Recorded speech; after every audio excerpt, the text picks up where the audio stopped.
The morning after our little girl blew out her candles, Nathan's key finally turned in the lock. I placed his slippers side by side. As I always did, his kiss in return was brief, acidic, like a promise half broken. "Chloe's upset," I murmured, eyes carefully avoiding the faint, pearlescent streak on his collar, the ghost of a stranger's cheek. "Go to her," I urged. He swept into her room, voice softening. "How about Daddy takes you to Adventureland, sweet pea?" "Yes," she chirped, melting into his embrace. "I'm not going," I said. "You don't need to come," he replied, our words tangling in the air like discordant chords.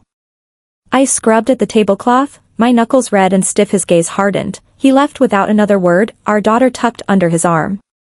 I lingered in the doorway, watching Chloe hop toward the car. There was a woman in the passenger seat, pale, unfamiliar, smiling. Chloe crawled willingly into her lap. They looked practiced, comfortable, like a rehearsed scene. "Where's your coat?" Nathan fretted. "You'll catch a chill." "It's warm in here," she laughed, and her voice was light, effortless.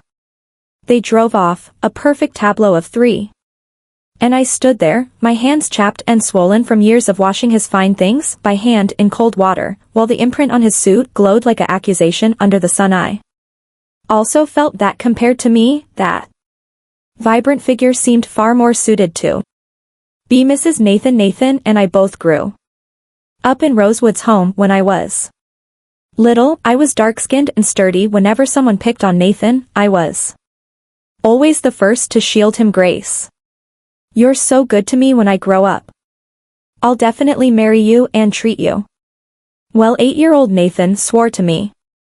Earnestly, I wiped away a streak of nosebleed. "Then you better not forget," I said later. Nathan was adopted by the time we met again. He was the heir to the Go family worth billions. At the time, I was selling fish at Greenwood Market, scaling and gutting them in one fluid motion, which completely stunned the bodyguards trailing behind him. "Grace, I've come to marry you," I soaked my hands in cold wet, washing them repeatedly until my fingers turned pale, only then daring to extend my fish-smelling hand. I said, "You have to be good to me for life." Nathan firmly grasped my hand. When I first found out Nathan was cheating, I flipped tables, made a scene at his company entrance, took Chloe, and left home. But it was all to no avail. It wasn't until that day I threw the photos of him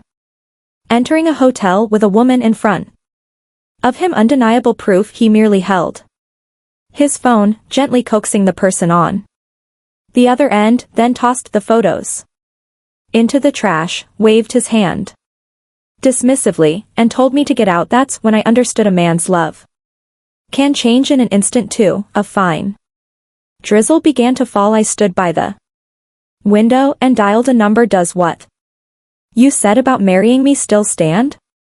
On the other end of the line, the man chuckled softly. "It does. Tomorrow, I'll come find you," I replied after a moment of thought. "Okay." I hung up the phone. This marriage, which no one had ever approved of, it was time for it to end. That afternoon, Nathan called me. "Bring my trench coat over." He hung up before I could answer. "I don't drive, and there are no taxis in Maple Estates. I could only rent a bike that had clearly been left on the roadside for a while, and cycled, squeaking and rattling towards Advent Ann, all while getting soaked in the rain. By the time I arrived, my face was so wet, I couldn't tell if it was sweat or rain. At the entrance, Nathan was waiting for me, holding a sleeping Chloe. I wiped my damp hands on my pants before handing the bag to Nathan. "What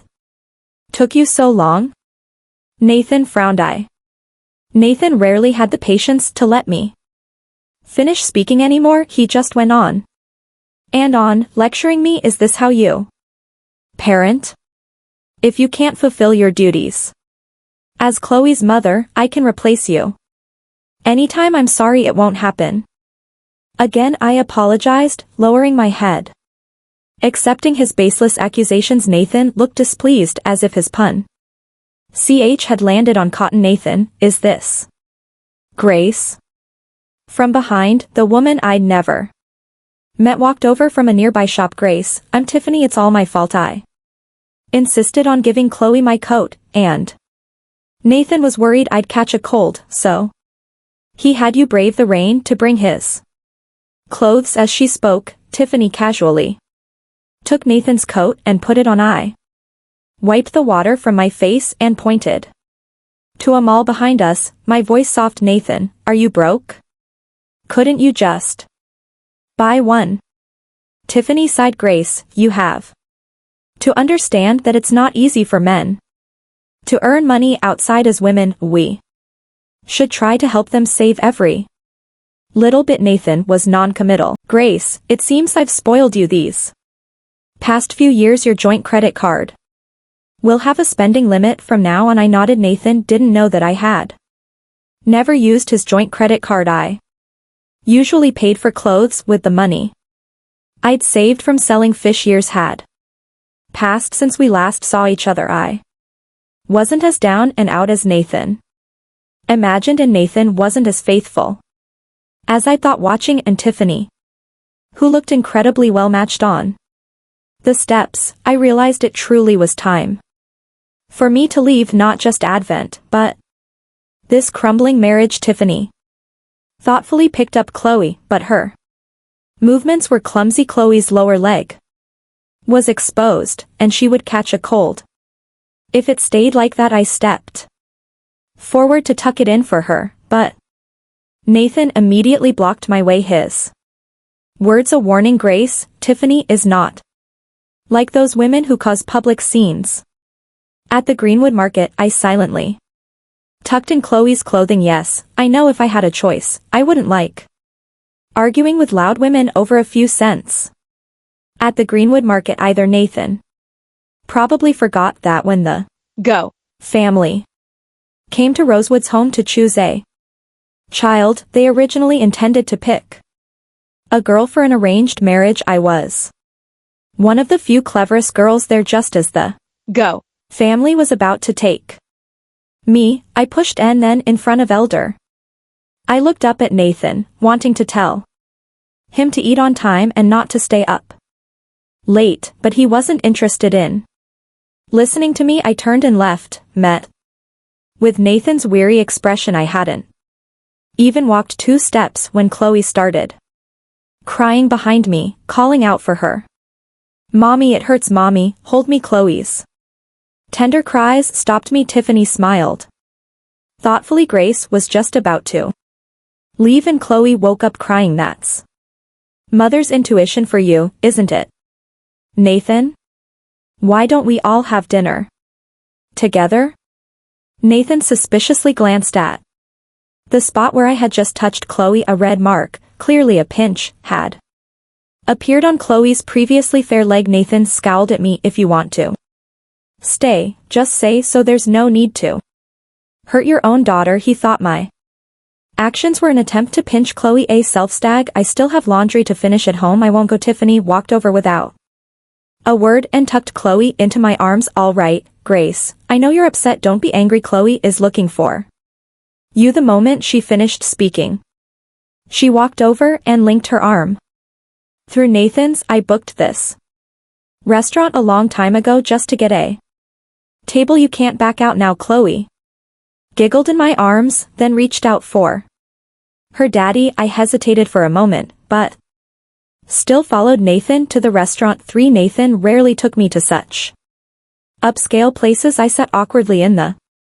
soft chair, head bowed, feeding Chloe dessert. Nathan, what does Grace like to eat? Tiffany asked casually as she looked at the menu. I don't remember. Nathan replied indifferently. If said he didn't remember, then he truly didn't yet. I still remembered he loved wontons, disliked seafood, preferred deep blue, and disliked green. When I first married Nathan, he would often cook to make me happy, but ever since Chloe was born, his visits home became few and far between. It was as if he was certain that a child could truly tie me Down for life, Chloe reached out, trying to grab the spoon I didn't hold. It's steady, and it clattered to the floor. I scrambled to my feet, but in my haste, I stepped on the tablecloth, slipped, and fell directly onto the floor. The loud noise silenced the restaurant. People around us looked on. Some with shock and fright, others with curious scrutiny. Grace, even if you're angry, you shouldn't embarrass Nathan like this. Tiffany exclaimed. Countless gazes fell upon me. I lay on the floor, my scattered hair obscuring my vision, my face flushed with shame, and for a moment, I didn't know what to do. Nathan got up and forcibly pulled me to my feet. Grace, do you really have to make a scene here?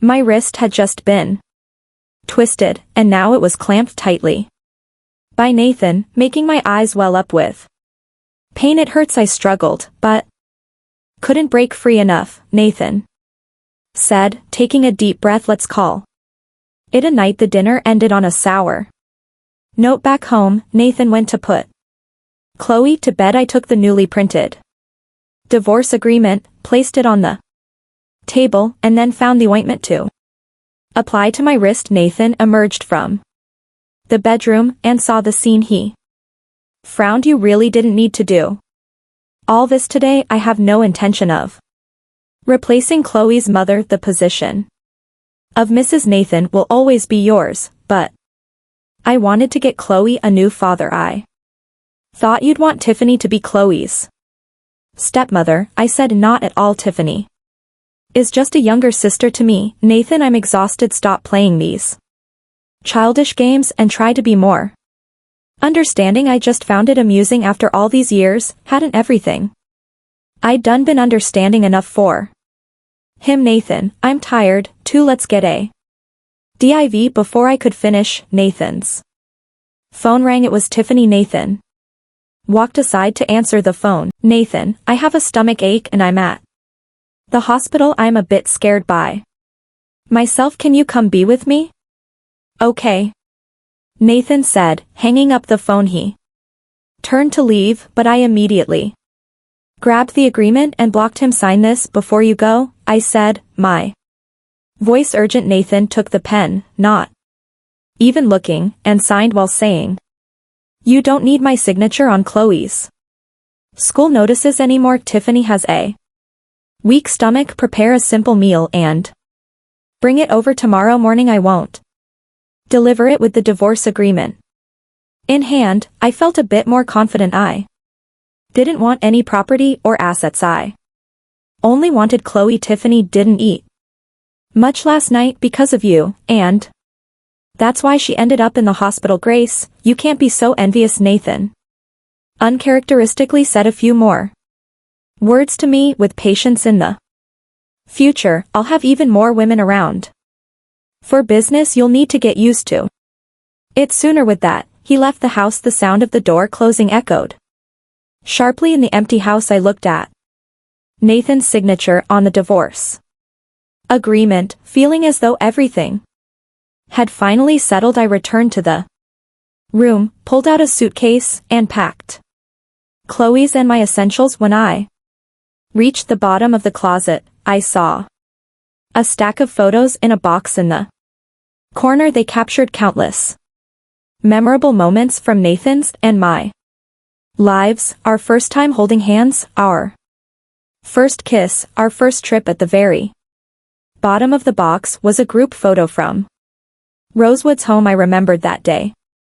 Nathan and I stood in the furthest corner and he secretly took my hand. Grace, I'll be good to you for my whole life. So for life was that short. I took the suitcase, held Chloe, and left Nathan's house. From then on, our paths diverged, and we would never meet again.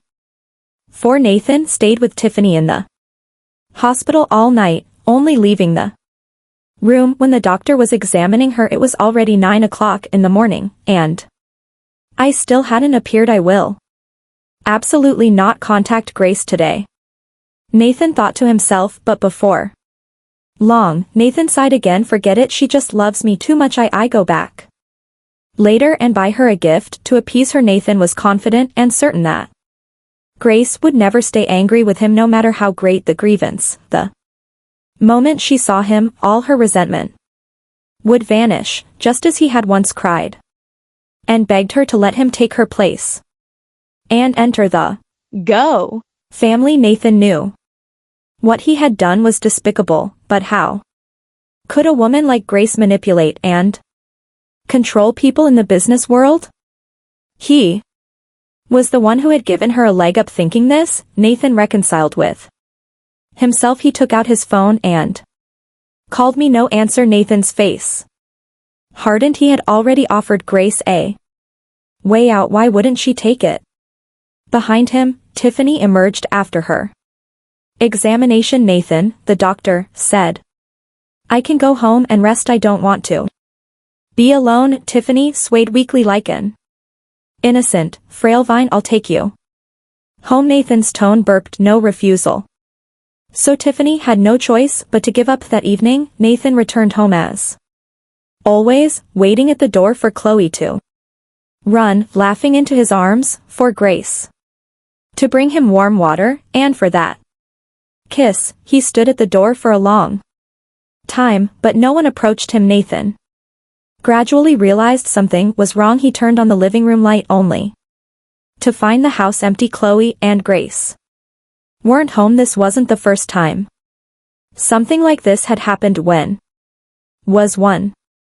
Grace had left home with Chloe for half a month after arguing with Nathan. Nathan remained unfazed, simply having Grace's joint credit card stopped. Of course, he knew that a woman without a job, with a newborn, would find it impossible to get by without money. He had considered what Grace would do without money, sleeping in parks with the child, begging with the child, and if the child fell ill, not even having money for medical treatment, but was furious and only wanted Grace to learn a lesson, not to challenge his authority. As expected, Grace eventually returned, looking disheveled with the child. How can she be so forgetful?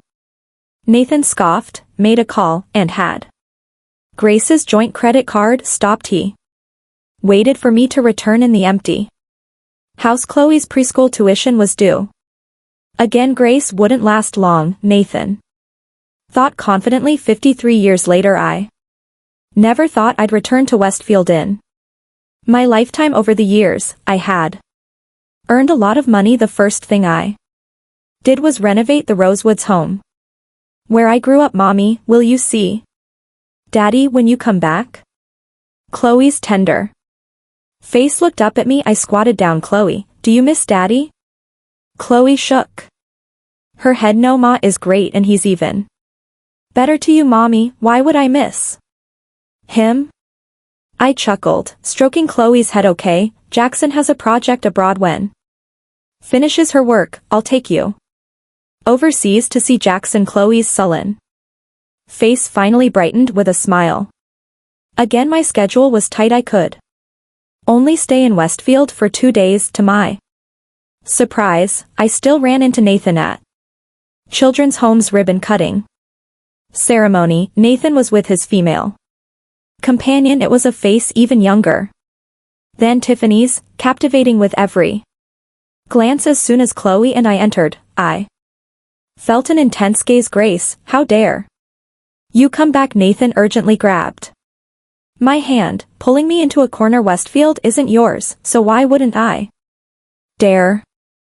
I found it amusing. In my youth, I had wished countless times to reunite with Nathan on some street corner at some intersection, but that hope had been as fleeting as a mirage. Now, I didn't want to see Nathan again, yet he was here, undeniably present. Fate truly enjoys playing tricks on people. I forgive you for leaving with Chloe for these past 3 years. Come home with me now. Nathan, without explanation, tried to pull me away. "Nathan, Chloe, and I have nothing to do with you anymore. Let go of me." I shook off Nathan's hand, watching him wearily. Nathan looked at His empty hand, his brow furrowed. Slightly. What are you upset about now? You left Chloe for 3 years, and you choose to appear now. Isn't this just to show everyone that I can't live without you? To force an apology out of me before you deign to come home now that I've come to you? What else could you possibly be dissatisfied with? I didn't want your apology, and besides, what decent person apologizes with that attitude? I found it utterly pointless and just wanted to leave with Chloe. Nathan took a deep breath. All right, I apologize. There won't be any other women around me from now on. Can you come home with me now? I looked at Nathan in surprise, feeling as if someone had cast a spell on him. The old Nathan would never have uttered an apology. I used to be filled with grievances, waiting for a single apology from him. Now I didn't need it yet. He had learned to humble himself, but I was past the age where I could easily believe a man's sweet talk. Forget it. I don't need your apology, Chloe, and I have been doing very well these past few years. I hope you won't bother us. Nathan looked as if he was about to laugh from anger. Doing well? He looked at us. Chloe has no father and you have no husband. You come back for a ribbon cutting ceremony, even wearing knockoffs. Is this what you call doing well? I couldn't be bothered to explain why an unreleased brand item would appear on Chloe and me. I just said coldly, think whatever you like. With that, I picked up Chloe, ready to leave. Grace, what exactly do you want? Nathan's face completely darkened. I've apologized to you in front of so many people, and I promised not to have other women. How can you be so ungrateful? I paused. My name is Grace. Director always told me to be content and grateful. That's why I never fought for anything, yielding every opportunity to Nathan and showed him constant tolerance. After we married, what right did he have to call me ungrateful? The onlookers, seeing Nathan's humble demeanor towards me, began to soften. Mrs. Nathan, stop making a scene. It hasn't been easy for Mr. Go building his career all these years alone. If you don't act as a good, supportive wife, you might lose everything because of your greed. Yes, I can vouch for him. Even though Mr.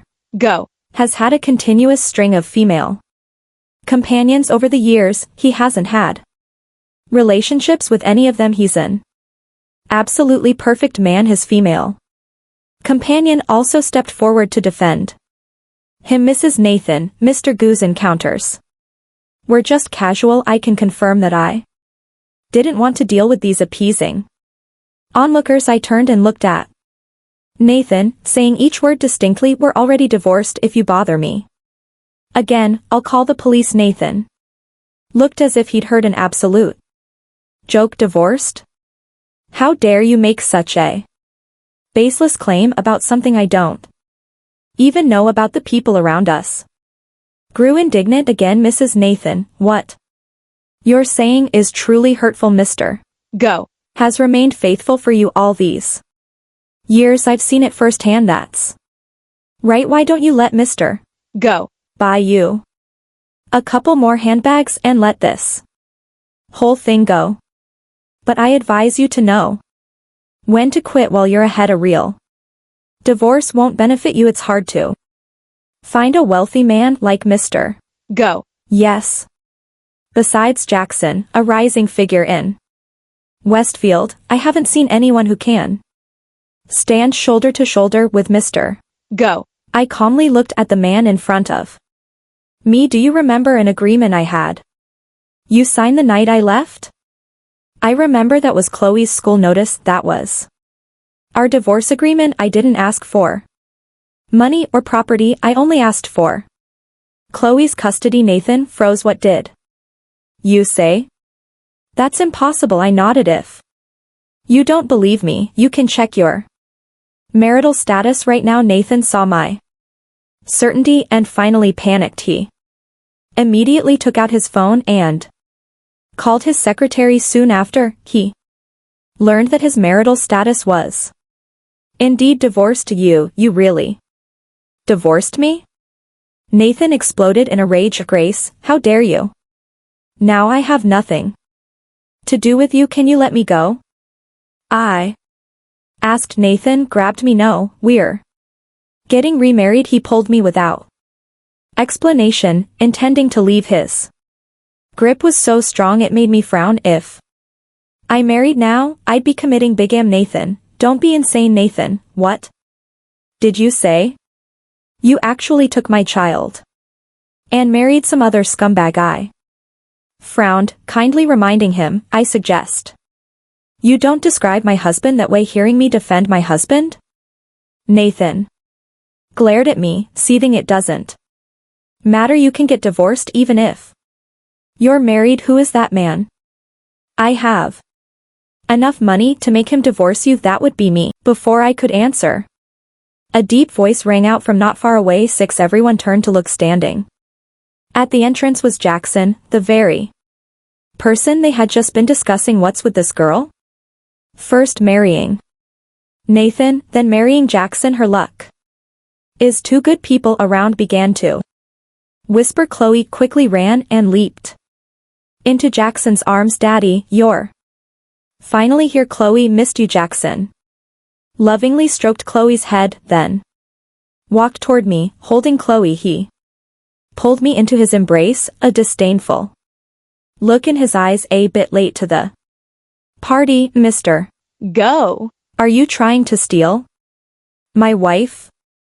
Nathan, as if realizing everything, looked at me with pity, then turned to Jackson. Tell me, what will it take for you to leave my wife and daughter alone? My apologies, Jackson said, bowing slightly. They are now my wife and daughter. I believe my wife just made it quite clear to you that she has divorced you and Chloe's custody belongs to her. Therefore, they have no relation to you anymore. With that, Jackson took my hand, preparing to leave from behind. Nathan's chilling voice rang out. Aren't you afraid I'll go after Song if you do this?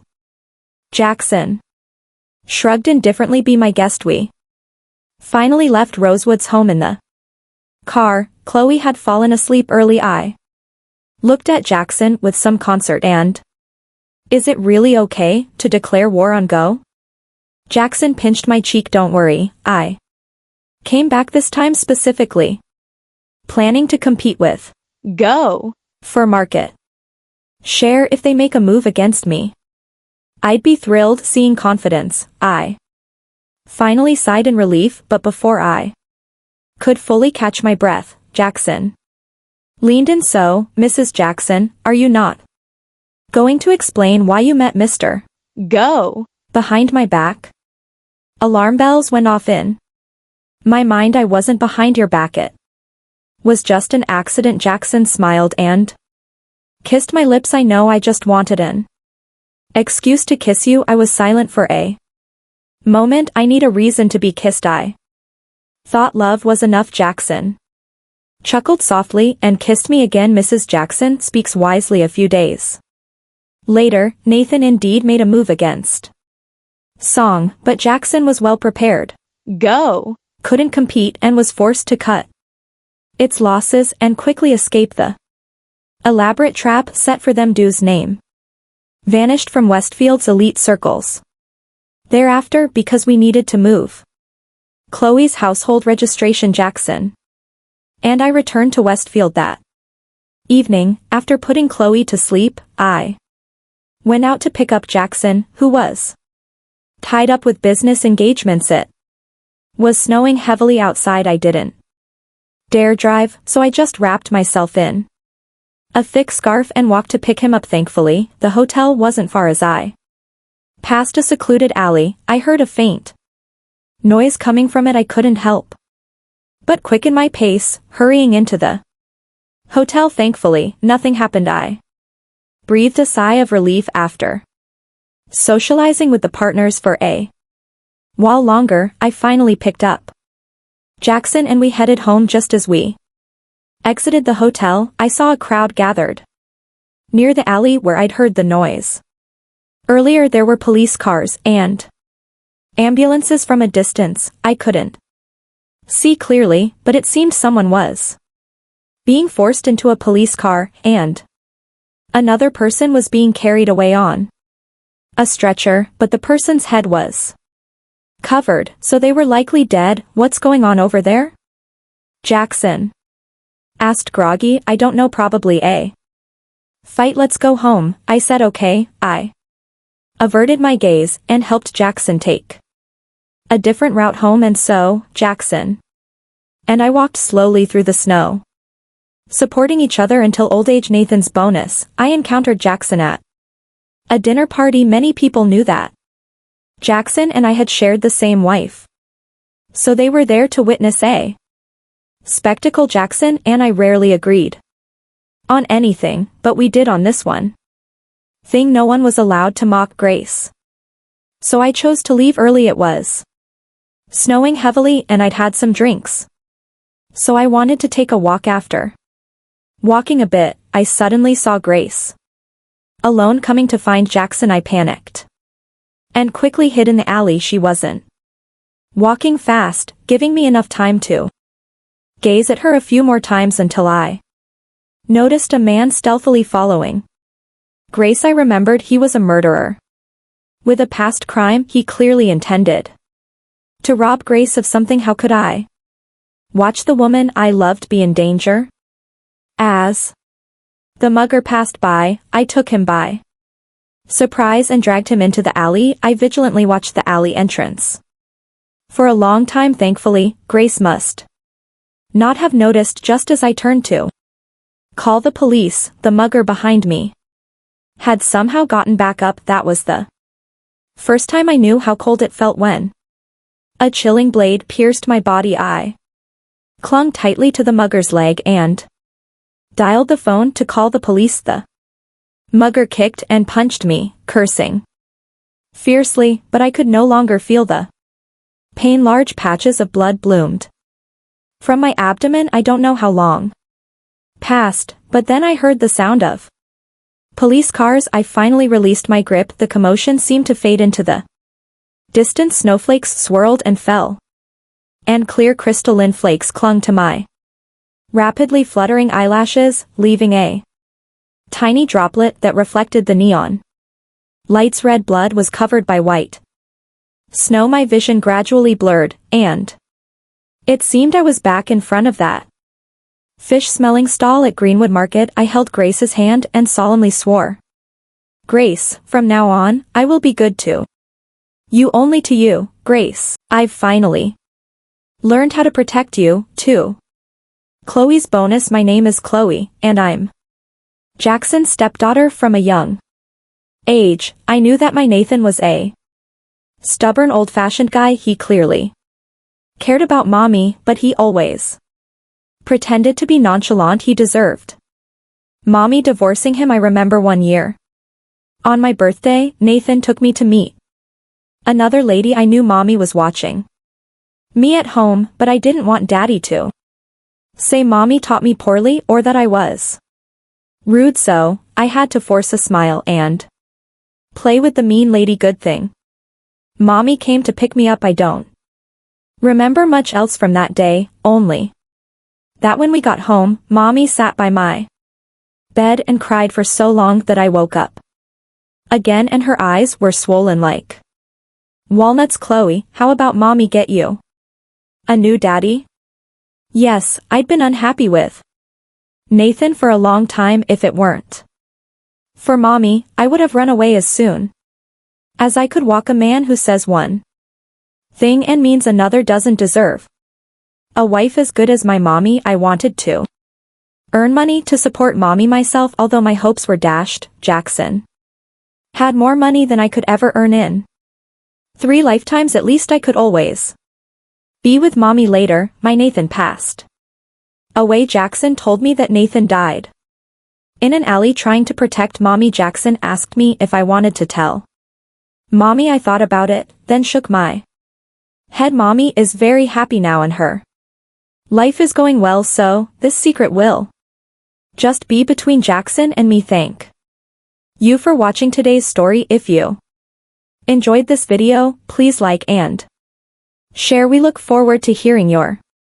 thoughts in the comments. Feel free to share your opinions and don't forget to subscribe to our channel for more stories. See you next time.